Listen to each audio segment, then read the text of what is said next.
ଆସ କିଏ ଖାଇବ ହୋ ଆମ ରାଜା ବାବୁ ଘର ଖାନା।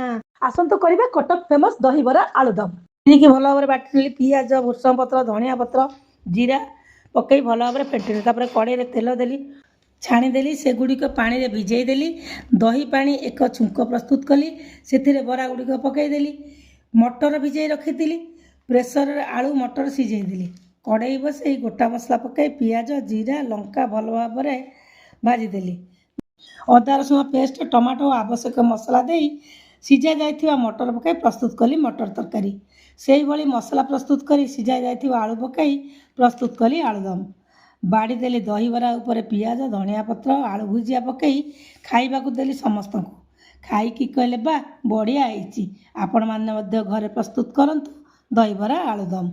ଆପଣମାନେ ଖାଆନ୍ତୁ, ସମସ୍ତଙ୍କୁ ଖାଇବାକୁ ଦିଅନ୍ତୁ, ଦେଖିବେ ବହୁତ ଟେଷ୍ଟି ହେଇଛି। ଜୟ ଜଗନ୍ନାଥ।